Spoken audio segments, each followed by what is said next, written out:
Hello everyone, I am Trans Glitter. And I'm Kiki Glitter. And we are the Glitter Sisters. And you are watching the Creeper Files. If you want to get a little bit more into the Creeper Files, follow us on Facebook at the Creeper Files on Facebook. So what's today's episode about, you might be asking? Creeper tactics. We've seen them all from, the usual to, some creative ones. So keep watching. We're going to share a couple with you.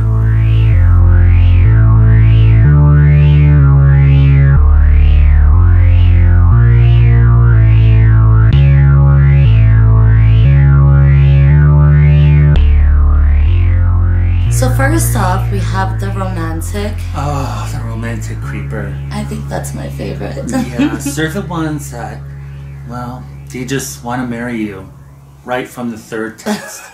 Hello, how are you? I want to marry you. Or hello, how are you? Are you married? Even if you're like, yes, I still want to marry you. Not a problem. Just keep it going. And then sometimes they'll add little romantic little pictures like this, where it's kind of like a love card, a love note, if you will, to help express really like Valentine's Day every month. Exactly. Every week, every day. Every day. But then there's the oops tactic. This is one of my favorite ones, where they'll send a dick pic and they'll share it with you. And then they're like, oops, I didn't mean that. I meant, and they'll share baby. a picture of their puppy, their cat, or them just smiling in a sweater, all innocent. I love it. Yeah, that one's really fun. Exactly. But really all we see is, wow, this guy has a hard-on for puppies. That's all we get out of it. It doesn't work. Ooh, that one's a good one. So we have the blunt tactic, which is pretty much, hey, let's skip dinner, let's fuck online right now on Facebook Messenger. Or this is for you, and wrapped in a bow. Yeah, and for you. Exactly. Which we do have to say, just as a little side note, about real estate, some men don't get that they're about the size of, a mansion in Texas. And we're kind of working with, I would say the size of a loft or a studio in San Francisco. Not going to work. No. It just won't. It just won't work. So if you think about the blunt tactic, just keep that in mind. They might not have the real estate to do that. Oh, the Lord tactic. Hallelujah. Yes, I get a few of those where it's destiny. The Lord has brought you together. Exactly. Or I want to fuck you so bad so I can save you. Yeah. Religiously. Yeah. Not my kind. No. And then, of course, they do the non-stop dick pics. Maybe a presentation or a collage.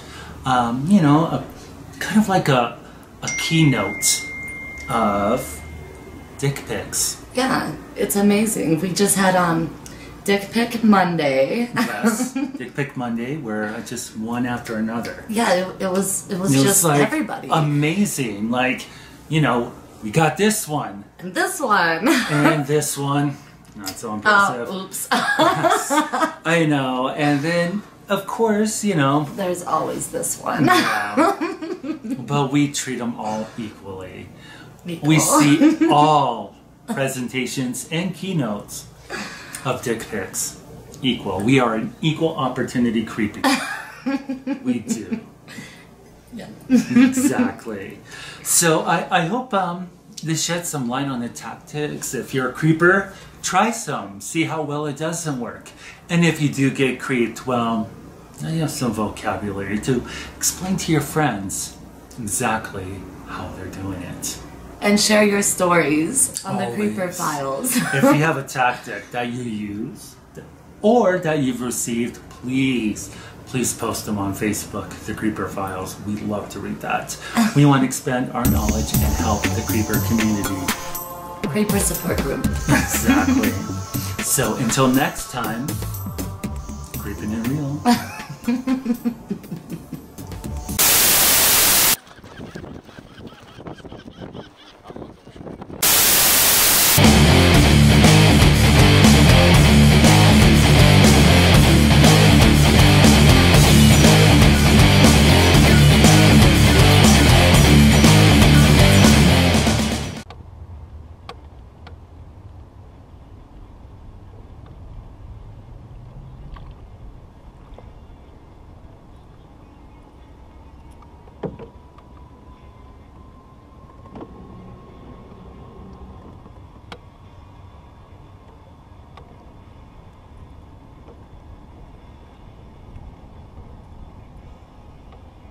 Nice. Second small bass today. Good stuff though, can't complain. They're little, but if you let them go, they'll grow.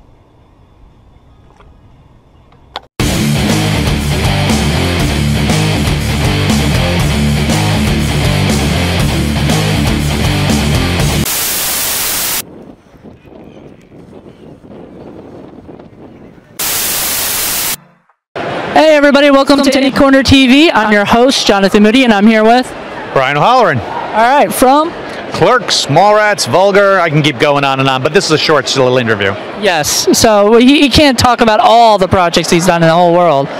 No, but I mean I could, if we, but we'd have to load another camera up, it's just way too long. Yeah, it's just way too long. I was just re-watching like the Clerks documentary and everything, and I guess, did you start out in theater? Yes, that's exactly where I started. I started doing theater. I did theater as a young child in fifth, sixth, seventh grade, then stopped and didn't really pick it up again until like my junior, senior year of high school. And then I went to community college where I took all the theater courses I could do there, dropped out of that, and then started acting in local community theater in New Jersey. And it was through the local community theater scene that Kevin had decided to use a local community theater near him called the First Avenue Playhouse, which is still around today, to hold auditions at. And this was before the internet, before cell phones. So he said, look, can I rent your theater if you, as producers and owners of that theater, could go around calling your stable of actors to audition for me, as well as they put in an ad in the local newspaper, which back then, every Wednesday, the local community theaters would put in their audition notices for upcoming productions. So the theater owner had called me up and said, Brian, these guys are going to be doing this movie audition for this comedy next month. You should come down and audition. And that's pretty much how I got down there.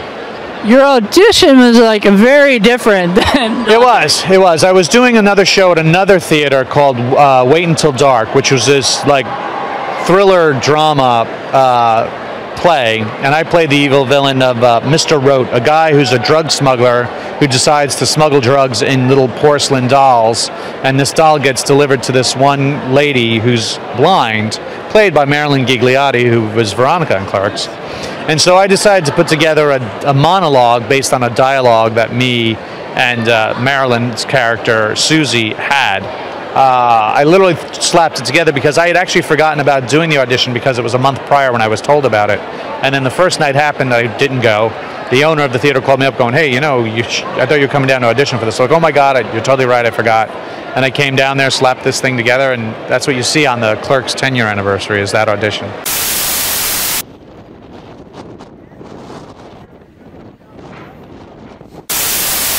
Hates his life, he's a complicated duck. He's Mr. Quackles. Ah, fuck.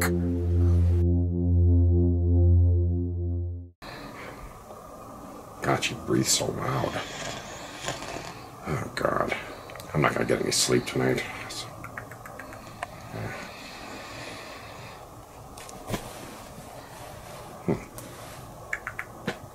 Yeah. Let's see what she's got. Oh my God. There's like 100 dick pics on here. Oh my God, it's... What?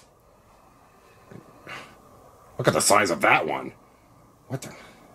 What are you doing? Ah, what am I doing? Why is there 1,000 dick pics on your phone? What? It's like a collection. A collection of dicks? Yeah, it's like a personal piece of paper. Look at the size of that! Will it make you feel better if we add you to the collection? Add me to the... What, put mine on there? Yeah. Would that make you feel better? Because, I mean, there's so many dicks. I mean, look. Dick. Look. Dick. Give me the phone. Dick. I will delete some of them, and then we'll have room for yours. I think if you deleted some of these dicks, the phone would actually get lighter. Oh, my God! You want to do this or not? Fine. Here, take your phone. Let me get mine here. Here we go. All right, you ready for this? Mm-hmm. This is going to take up like a gigabyte on your phone. Ready? Here we go. Oh, yeah. Take that. It's on its way, baby. The satellite's going to have a little trouble with that one. You get it? Huh? Did you miss? What do you mean did I miss? It's right there. Look at that right there. Oh, yeah. Right. You like that, don't you? Oh, yeah. You want to see the real thing? Ha-ha! Hates his life, he's a complicated duck. He's Mr. Quackles.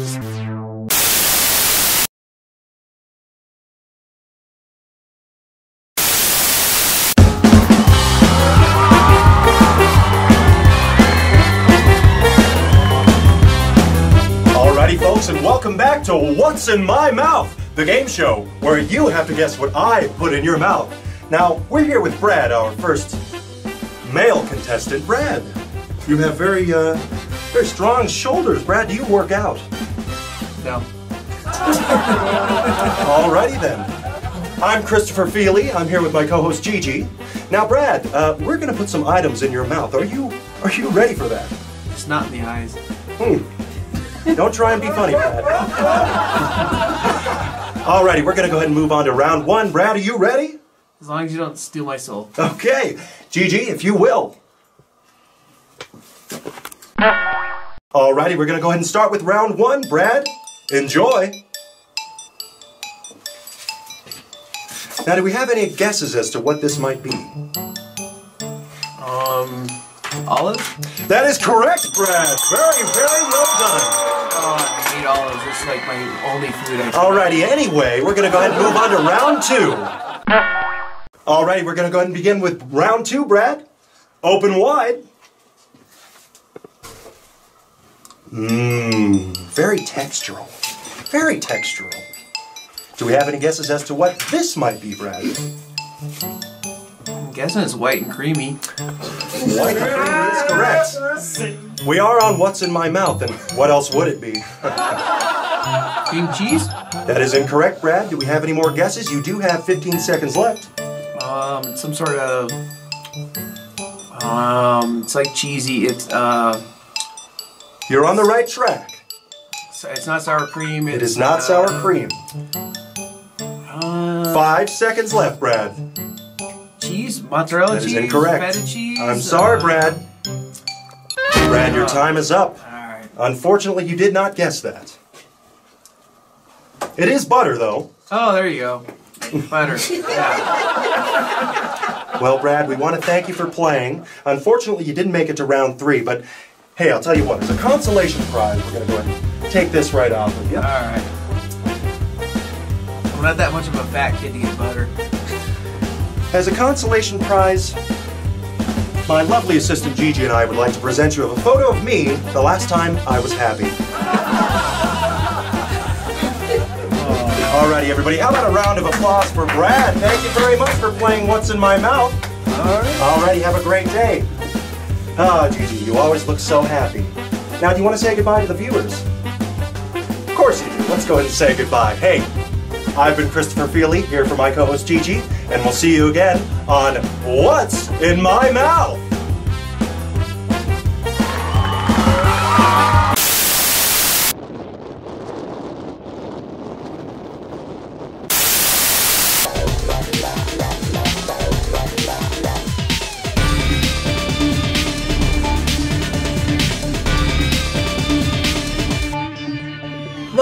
not to be an asshole with Emma B. Today, we're going to talk about joint social media accounts. Nothing screams happy couple like a joint media account. It says, look how in love we are. We share everything. We are two halves of the same person. But no, not even a little bit. You know what joint accounts say? They say, I can't trust my partner with anything that I don't have access to. It says someone cheated, or you think somebody's gonna cheat. It says all phone calls must be made on speaker so that you can hear what's being said. It says our relationship is so dysfunctional and toxic that even a social media account can't be private. In fact, it says that you probably have to poop with the door open. Stop with the joint accounts. It's weird and creepy and stupid. If you don't trust your partner, save us all your drama and just stay off social media.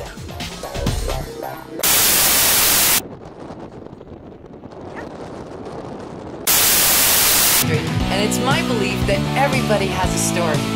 Who they are, where they've been, and where they'll be headed. These are uncut, unedited stories from people I thought seemed intriguing. Join me as I bring you their stories.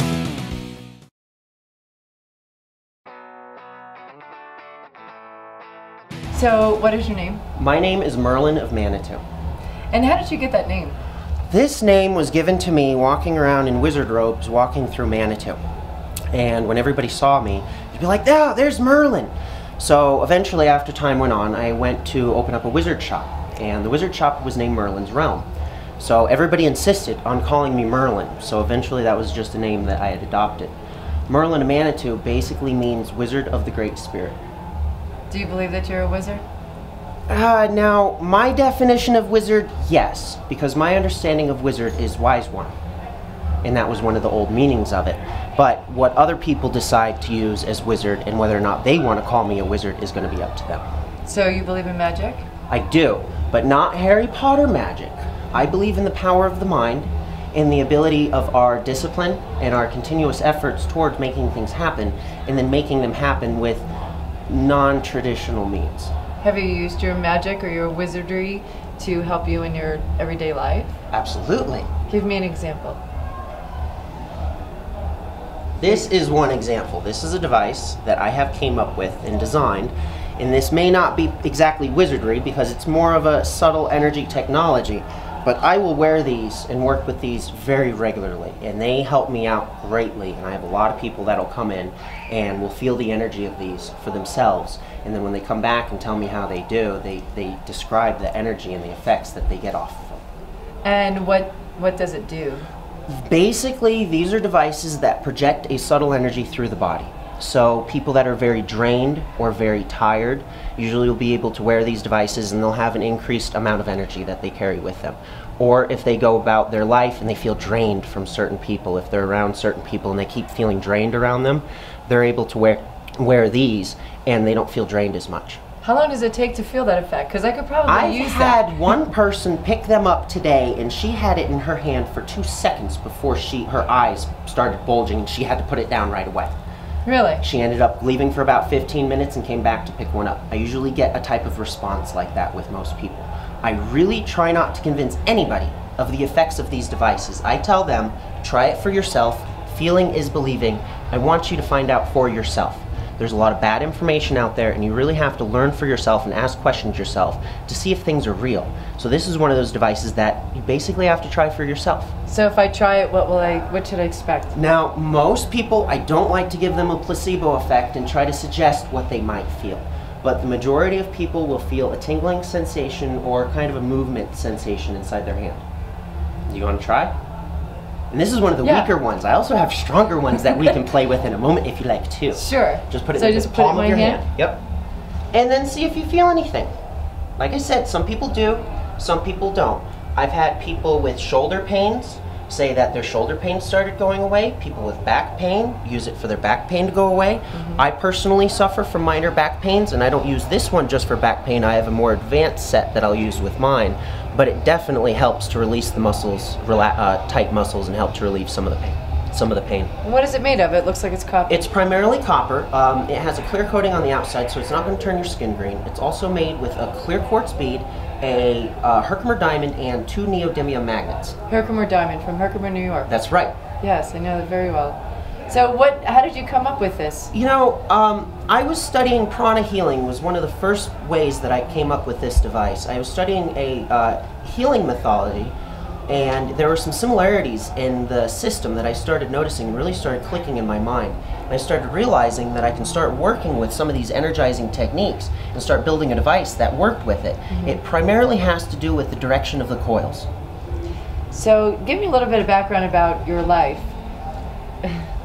Did you go to school? At the time, I did not. I have attended once a wizard school opened. I finally did attend a wizard school. There's a wizard school? There is a wizard school. It's quite fantastic. It's online.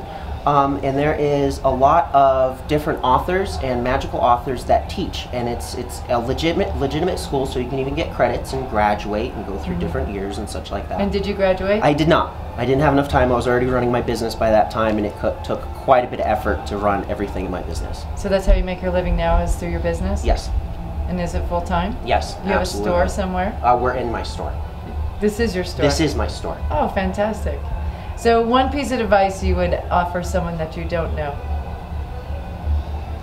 I would offer them to think for themselves. There's a lot of bad information out there, and if we start thinking for ourselves and make our own decisions, then we can start seeing things in a better light. Other than that, we can achieve anything we want in our life as long as we set ourselves to it and never give up doing it. Set our minds. We can achieve anything. There's nothing that's stopping us. We're the only ones that are holding ourselves back.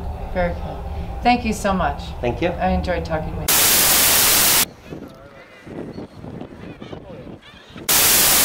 Maybe that was it. I just always remember hearing slap, but I might be wrong. I don't know, maybe, I don't know. I don't remember the slap part, but I know she was like, what is wrong with you? Is there ever a plan for a Vulgar 2? Actually, funny enough, I just ran into Brian Johnson. We were at an event together, and he came to me and he says, you know, so many people come up to me saying, like, are you ever going to do another Vulgar? And you know what? He's been asked it so many times now that he just tweeted on his Twitter account, at Tell Him Steve Dave, that he is going to be starting to work on a Vulgar 2. So we're going to have a dinner or a couple of meetings together to try to hash out where we think this character would be all these years later. Can you give us a hint of what you might think? Oh, I haven't even had a dinner conversation with him about what I think, so, so it would be unfair for me to think what I'm thinking. You don't want to spoil it. Yeah, especially since he'd be like, that's awful. He would never be that. You know what I mean? So who knows? Yeah. Well, he's got a twisted mind. He's got more twisted mind than you do. Correct. He actually does. He has a very twisted mind that only a lot of craziness that he's done in his life will give him. And I know Clerks 3 is on the hold right now. Correct. We're gonna. The next thing I've been told about Kevin to work on would be Mallrats 2. I've been told to look forward to start working on it in the fall of this year. So a release date, I would probably say the beginning of September next year. So Gil is hanging back at the mall? I don't know. I haven't been given that script yet, so I don't even know who I'm playing. I could be playing all the Hicks. I'd love to just play like all the Hicks. Grant Hicks, Gil Hicks, Sean Hicks. I think that'd be funny to see me show up many different times. Kevin, if you're watching this, do that. That sounds like a great idea. I could be like the Eddie Murphy of our group and show up in different types of forms. That would be awesome. Right? I loved every Hick you played. Thank you. I'm the master of Hicks. How can people reach you? The best way is probably like through my Facebook and Twitter. Brian C. O'Halloran on Instagram or Twitter is a good way of doing it. There is an official fan page on Twitter. If you see it, it's in the icon. It says in red letters, official fan page. I do moderate my own fan pages and my own Twitter accounts.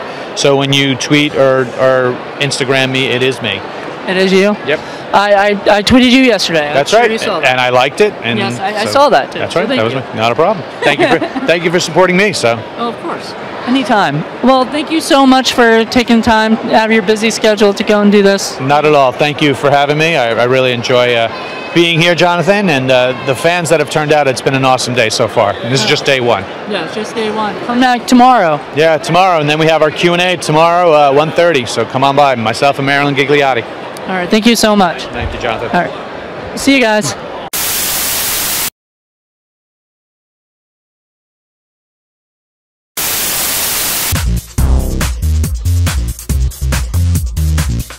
Alright guys, so we've done the gaunt look and added a bruise on her face. Next we're going to add some veining. I'm going to show you a few tips and tricks just to make sure that they look nice and clean, and we'll go from there.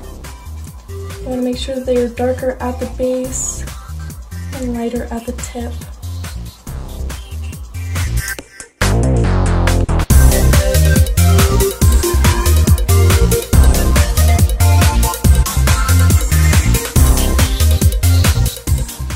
Trick to add some extra dimension to your veins is going in with a light blue. I'm using the Death Wheel by Ben Nye. I'm using this light blue right here and another thin brush.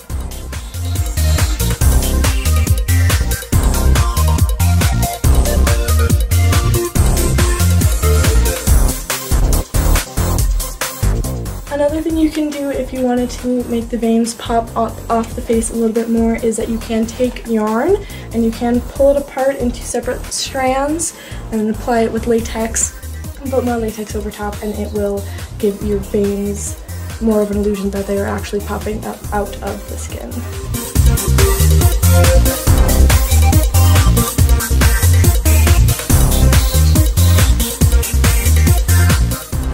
And that's how you do veining. Super simple. Just remember to keep your lines nice and squiggly because straight veins don't exist.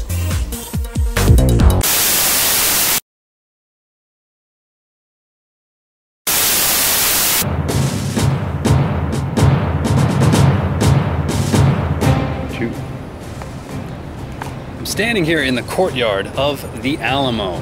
So I must be in San Antonio, Texas. And now while everybody remembers the Alamo, or at least you should, San Antonio is so much more than just the Alamo.